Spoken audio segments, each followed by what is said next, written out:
dólar, isso sim. Ah, mas isso é o meu currículo vitae. Tudo que vem depois é fruto disso. Então esse é o verdadeiro currículo vitae. Mas eu sei que é um carinho que o pessoal diz, então eu estou aqui como companheira de vocês. E muito mais sempre aprendiz, muito mais aprendiz. E eu aprendi com um velho companheiro meu, que também deve ser de vocês, Fidel Castro, que a gente não... com ele eu aprendi que eu nunca mais ia dar palestra, eu sempre digo isso, conferência. Que eu ia fazer reflexões. São minhas verdades num momento específico, numa atual conjuntura, que podem ser outras, que podem ser superadas, questionadas. Então a reflexão por si só, de ser a reflexão, é dar o tom democrático a ela. Mas não a democracia liberal burguesa. O som de partilha mesmo, né? A concepção de partilha, de poder dizer alguma coisa e as pessoas terem ideias divergentes e se criar um novo pensamento a partir daquilo que se reflete. Então eu vou fazer algumas reflexões com vocês. Por que eu pedi emprestada essa máquina aqui? É muito documento e eu resolvi contribuir para a preservação de algumas árvores. Está aqui a Constituição Cubana, está aqui o Código Eleitoral. Então, e eu não carrego essas máquinas mortíferas. Aí eu liguei para vocês e vocês tem máquina aí? Porque eu só carrego a minha memória flexível. E eu digo para a gurizada, traga suas memórias flexíveis para me salvar. O que, professor? Eu digo, o que você dá apelido de pendrive? Pode me passar um correio eletrônico. Como assim? É o que vocês chamam de e-mail. Como o meu idioma tem todas as traduções, obviamente eu uso o meu idioma. Eu trouxe só minha memória flexível. E aí o pessoal tinha, então eu não acho que isso aqui é arrogância, eu acho isso aqui horrível. Eu sou muito conservadora, eu sou muito jurássica.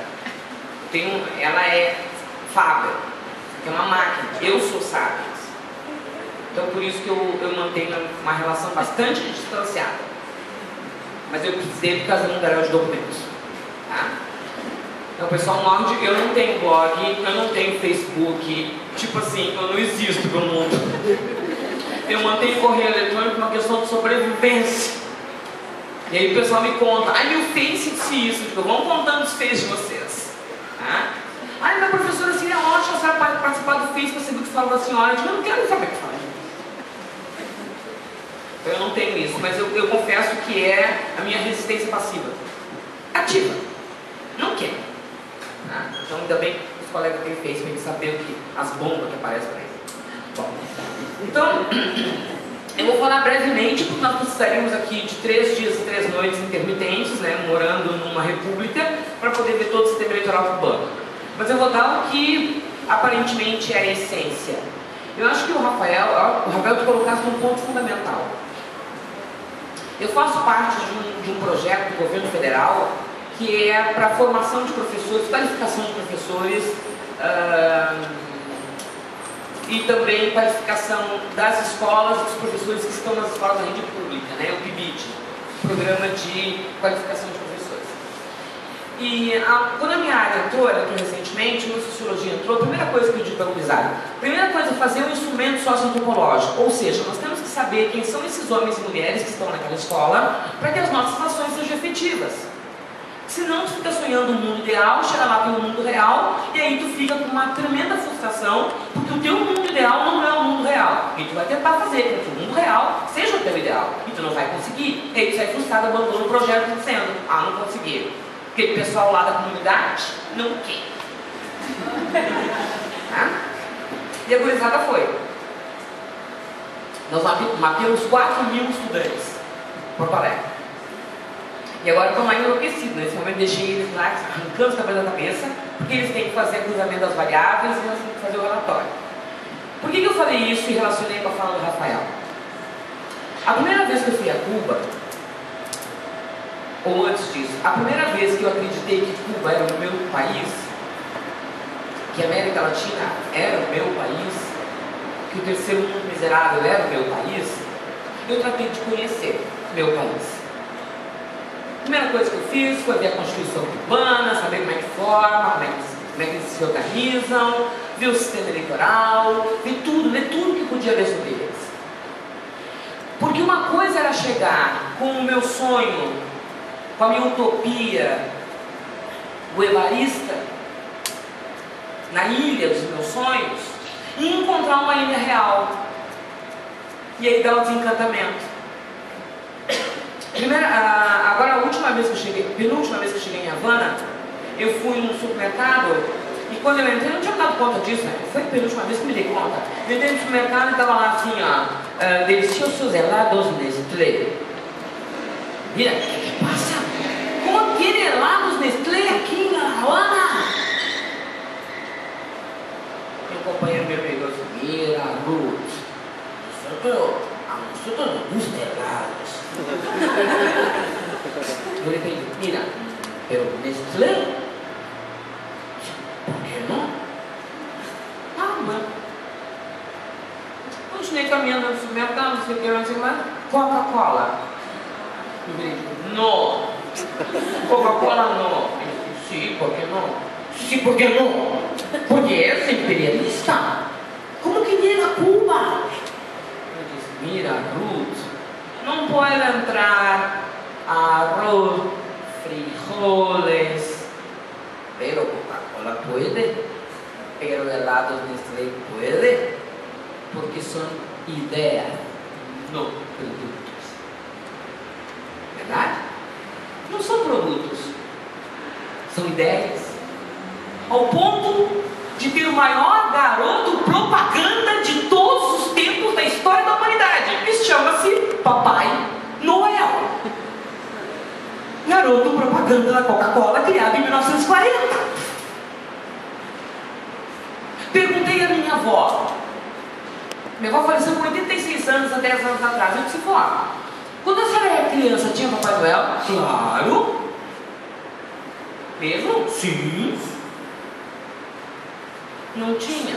Ah, menina, depois que fez essa faculdade, aí sabe tudo. Claro que tinha, pois eu me lembro que ele vinha do trenó andando, e a minha avó faz toda a história. Vó, não tinha. Tinha sim, tu é arrogante que você está na faculdade. Não vou falar mais contigo. Ficou de mal. Passou umas 2 semanas, ela chegou pra mim, senta ali que eu quero falar contigo. Ela chamava Ruth que nem eu. Sim, vó. Não tinha. Me lembrei, não tinha. O que tinha então? Eram os gnomos. O gnomo, tipo gnomo irlandês, assim, ele descia pela chaminé, um gnomo. Eu digo, não era esse senhor gordo com cara de idiota? Não. E a gente botava umas meias na janela, porque o gnomo botava uma coisa ali. Tá. E a minha mãe olhou pra mim e disse assim, não acredito, é mesmo? Por que esse senhor amanhã é vermelho com cara de idiota? Olha o que é a facilidade. Pega um mito cristão, pega um mito alemão, os alemães têm um mito semelhante, que é um senhor todo de verde, que tem a ver com a boa colheita. Pega um senhor gordo de verde, puxam, pegam um gnomo, puxam, chacoalham dentro de uma garrafa da Coca-Cola, botam uma roupa vermelha e dizem ho, ho, ho. Quem também não fala, ele só fala ho, ho, ho. E ainda é um instrumento coercitivo, como diria Foucault, de amedrontamento de crianças. Entregue seu bico, se comprometa, você não vai ganhar presente, olha a cara do Papai Noel. Ele é um instrumento coercitivo. Nossa, que fantástico. Aí tu vem lá o bloqueio, aí tu pega tudo que tu falasse, Rafael, o que eu vou falar, chacoalho, tu vê assim, nossa, é muito mais do que uma ação física ofensiva, o que tu dizia no início. É um projeto ideológico, ao ponto de criar um canal de propaganda que as pessoas duvidam. Os meus alunos fazem assim, mentira. Eu digo, né? Eu dou aula há 23 anos nessa instituição, o reitor dessa instituição me mantém aqui porque eu sou uma pessoa mentirosa, para dar aula há 23 anos de pura mentira. Porque sempre a nossa verdade não é verdade. A verdade da grande mídia é a verdade. Até porque vocês já jamais vão ver a Fátima Bernardes ou a poeta desse estado que eu estou. Elas vão estar elegante, falando macio e sem o diálogo, né? Então, eu tenho, acho que não está nessa memória flexível, mas eu posso socializar depois, um livro legal, não me lembro o nome do autor, Bagno. O preconceito da linguagem. Preconceito linguístico. Marcos Banho. Que baita coisa, né? Rebenta, é eletrônico. Se alguém quiser, eu não prometo dizer manda pra mim, porque eu vou responder, porque eu não respondo, mas eu mando pra vocês a cópia do livro eletrônico. Vale a pena ler. Porque o preconceito linguístico é um instrumento de poder e também um lugar onde quem fala e dá a ele, segundo Bourdieu, um capital simbólico da verdade que está dizendo. Por isso que a mídia, para eles, é, obviamente, né, o melhor instrumento, e por isso que Cuba, entrando agora no meu tema, é antidemocrática, a ditadura dos Castro. Eu fico louca. Me dá uma revolta uterina. Porque eu sei que alguns deles sabem que isso não é verdadeiro. Outros não sabem nada. Eu peguei aqui, até de propósito, fiz a cópia, eu não compro essa revista Veja, porque eu não gasto meu dinheiro com isso. Mas meus alunos me passam, está aqui em algum lugar, não sei onde que é, um artigo deles sobre o Érico Hobsbawm. Morreu-se o martelo. Aquele homem, este homem que escreveu, eu vou encontrar isso. Agora eu estou escrevendo um artigo em resposta a ele. E para onde eu vou escrever? A circulação nacional, entre os povos do mundo. E eu vou mandar para esse homem esse negócio. E vou sugerir para ele um desafio. Que a gente se encontra numa mesa para falar. E aí eu vou mostrar quão idiota ele é. E só para parafrasear o Michel Louvi, ele diz assim, no livro sobre ciências sociais e ideologia: você já viu algum funcionalista positivista preso, torturado, chamado de ideólogo? Você já viu algum weberiano sendo condenado por panfletagem? Quantos marxistas podem falar sem ser panfletários, sem serem perseguidos, torturados e assassinados, e pelo ocultamento de quem o assassina? Agora, vocês viram a casa do coronel, que foi assassinado num assalto aqui em Porto Alegre, lotada de documentos da tortura, inclusive nos dizendo onde é que está o Paiva, onde é que está o corpo do deputado, que até então estava desaparecido porque ninguém sabia o que tinha acontecido com ele. Agora, graças a um queima de arquivo, parece que foi, né? A Comissão da Verdade vai ter acesso a todos os nossos desaparecidos, um bom número deles, que estavam na casa privada de um coronel do Exército, responsável pelo boicote, aqui na Vila Jardim, Três Figueiras, sei lá que bairro aquele que essa criatura morava. Então, é preciso um assassinato de queima de arquivo para que nós tenhamos acesso às informações. Então, vamos lá. Sistema político urbano. Primeiro aspecto que eu quero levantar rapidamente, depois tem uma opção de perguntas. Aquelas perguntas que você queria ter feito e nunca teve coragem de fazer. Tem aqui mais de 70 perguntas. Como funciona? Como se elege um deputado? Como é o financiamento de campanha? Tem tudo aqui sobre Cuba. Vou começar então com a ideia do conceito burguês de democracia. Cuba não é democrática, sem dúvida alguma. Concordo plenamente. Se o conceito democrático, o conceito burguês é o conceito de democracia, oxalá Cuba nunca seja. Oxalá nunca. Tá? Os liberais conseguiram fazer uma coisa interessante com a democracia. Eles fazem uma amputação do corpo da democracia. Fica só o dedo. Ou seja, é só sufragista. Amputam todo o corpo da democracia. A democracia política, a democracia cultural, a democracia étnica, a democracia sexual, tudo isso é banido. Fica só o dedo. Como se o dedo fosse capaz de reconstruir o corpo.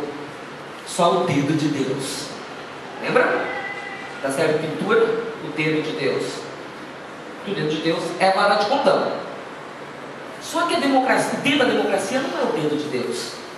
Ou, para esses países, é o dedo de Deus. Bom, a democracia cubana não segue a lógica do liberalismo burguês. Não são três poderes independentes, porém harmônicos entre si, que de independentes não tem nada e de harmônicos muito menos. Tá? Nós temos 3 poderes independentes no Brasil, sendo que um deles a gente não sabe absolutamente nada sobre ele. A gente não vota por judiciário, a gente não sabe o que eles fazem, a gente não tem domínio sobre o que eles fazem e a gente sequer pode retirá-los de lá. Super democrático. Espetáculo. Eu me sinto assim, uma cidadã da polis grega. Eu me sinto, porque eu tenho um poder que eu não sei o que faz. E também, e ainda alguns a roupa do Batman. Sim, para ser magistrado tem que usar a capa no corpo, não tem que usar aquela capa chique, eu vou usar minha coruja pendurada no pescoço, vou empalhar no ombro, porque são os códigos que dizem, ó, mortal, povo, tu não pertence a isso. Eu recordo que o ministro Gilmar Mendes, que deve vir agora de novo nesse salão, de Minas Gerais, e se ele sair, o ministro Gilmar Mendes estará um pouco constrangido. Ele ganhou dinheiro, você deve ter da Carta Capital, tem um dinheiro que o ministro ganhou, Supremo, quando ele foi presidente do Supremo Tribunal Federal, e veio a discussão que nós precisávamos reatar com a questão um plebiscito sobre armamento novamente, nós tínhamos que reeditar. O ministro disse para o canal de rádio e televisão nacional, o povo brasileiro é burro, ele não sabe votar sobre isso. O ministro da Suprema Corte brasileira. Cuba não trabalha com os 3 poderes independentes, porém harmônicos entre si. Em Cuba existe só um único poder. Todo o poder é o povo. O poder em Cuba parte da Assembleia Nacional. Cuba é uma estrutura parlamentarista. Outra coisa, sair para fumar, inveja de saudade. Outra coisa que deixa os Estados Unidos muito estressados. Porque no continente americano, tirando o Canadá, o restante tem mais alguma coisa, tem os potentados no Caribe, tem a Guiana Francesa também, mas tirando algumas partes menores em termos territoriais e também de importância política, todos são presidencialistas. Porque os Estados Unidos é o único país presidencialista do mundo rico. Estranho. Todos são parlamentaristas, só os Estados Unidos presidencialistas. E se vocês olharem os países pobres, quase todos são presidencialistas. Então tem alguma coisa tem a ver. Presidencialismo com autoritarismo e parlamentarismo com princípios democráticos. Então isso é outra coisa que incomoda muito os Estados Unidos. Que Cuba consiga fazer um processo de democracia direta. Eu dou aula para o direito e eu fiz um trabalho assim, ó, eu vi todos os livros de direito constitucional possíveis, assim, deve ter algum que eu tenha escapado, mas enfim, eu fiz uma verificação bastante intensa. Na maior parte dos livros de direito constitucional diz que a democracia direta não existe. Alguns são mais justos, dizem, existe na Suíça, que a Suíça é democracia direta. E nenhum cita Cuba. Até porque Cuba está banida de tudo, né? Dos livros didáticos, de tudo. Então não aparece nunca Cuba como uma democracia direta, né? Ou chamada também de democracia participativa. Então Cuba não segue. É um único poder, é a Assembleia Popular, é o poder legislativo, e do poder legislativo emanam os demais poderes. Quer dizer, cargo de presidente, vice-presidente, ministro de Estado, todos são deputados.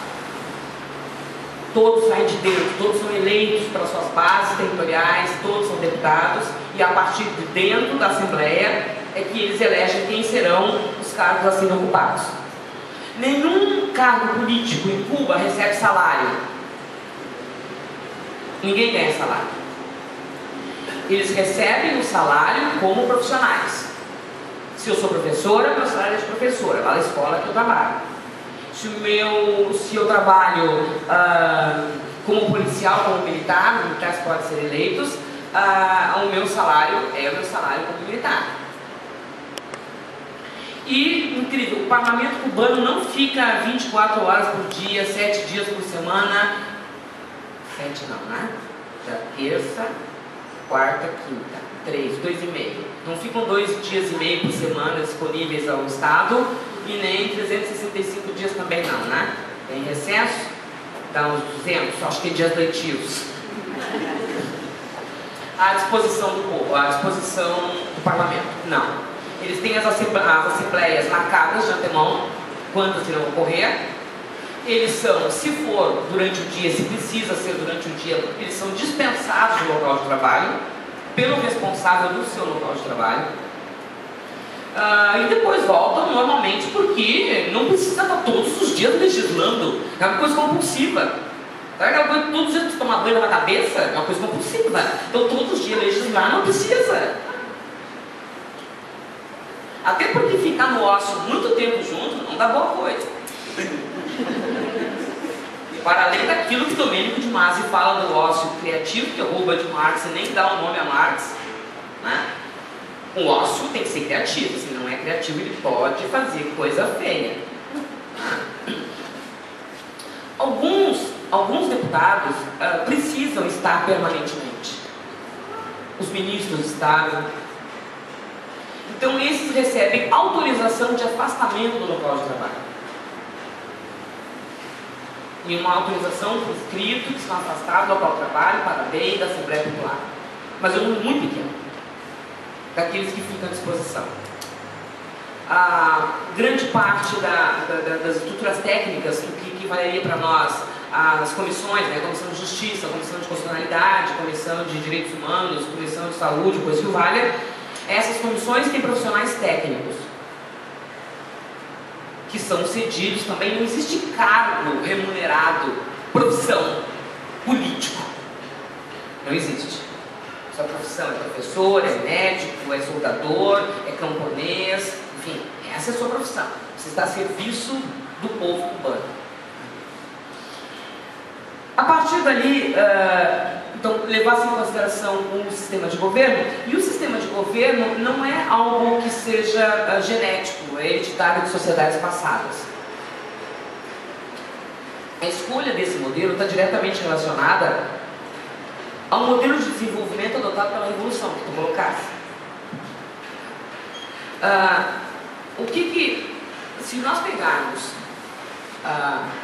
o período do início do bloqueio a Cuba, nós vamos fazer toda a linha de costura e vamos costurar todos os golpes militares que são orquestrados pela Escola do Panamá a partir da Conferência de Alta e, lamentavelmente, para alguns,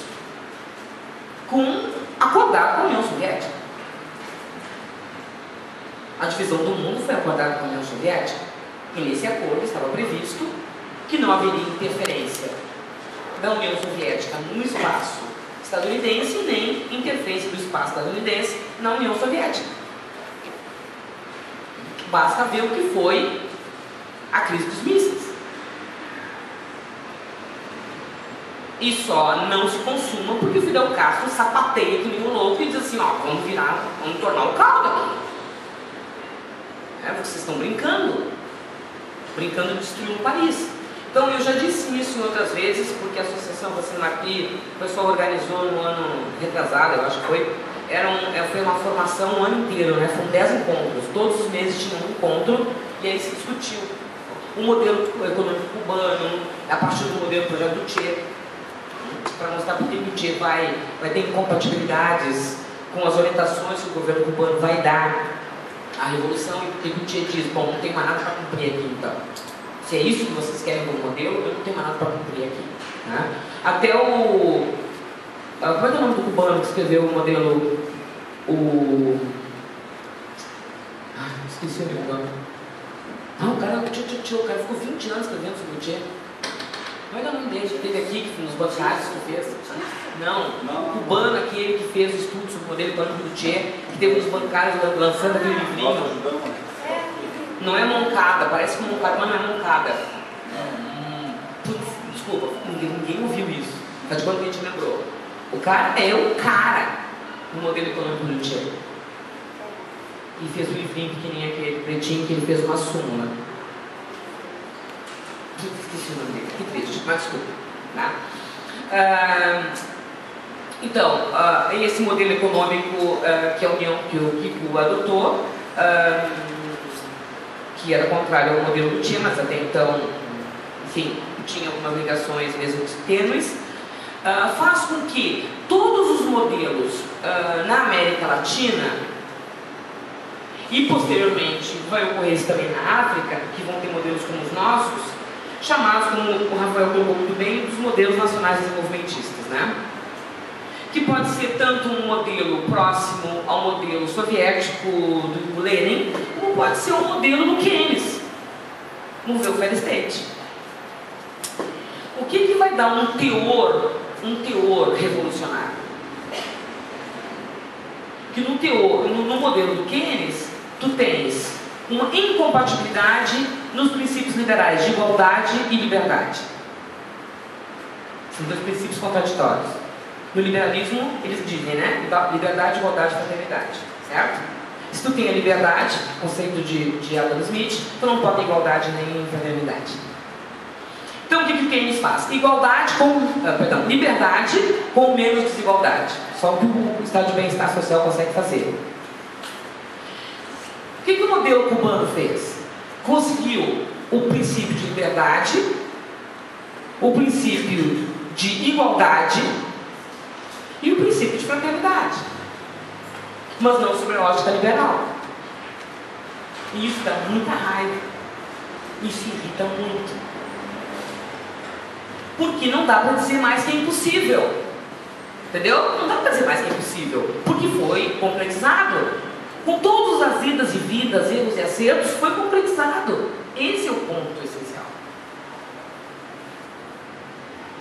Então, o maior problema é a autonomia e a autodeterminação dos povos. E é isso que vai repercutir diretamente no sistema cubano. Então, não dá para pensar o sistema político sem pensar que ele é econômico, cultural, social, educacional, político, religioso. Alguns de vocês nunca foram a Cuba. Vocês vão ter uma maior surpresa. Eu fiquei muito louca. Eu sapateava de felicidade. Eu cheguei em Matanzas, mas não fui à Praia dos Ricos, tá? 16 quilômetros, meus colegas diziam: mira, Ruth, te levamos a Varadero. Eu digo: eu não quero ir. Eu não vim ter isso. Eu quero ficar aqui. Eu estava em Matanzas e... Por que eu falei de Matanzas? Eu estava... daí cheguei lá, consegui uma coisa inédita, consegui pegar um carro e ir de carro a Matanzas, porque os turistas não podem ir. Só que eu não era necessariamente turista, mas também não era um agente político. O turista gostou de mim, também me achou com cara de cubana. Eles diziam: mira, Ruth, te parece uma cubana? Mira, eu sou cubana, argentina, uruguaia, paraguaia, toda mexicana.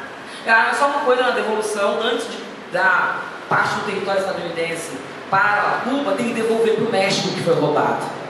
Aí devolve para o México e o resto eles pagam para Cuba. Aí ficamos com o nosso território nosso, né? Fica pouca coisa para eles. Então, acho que o motorista achou que eu era uma cubana.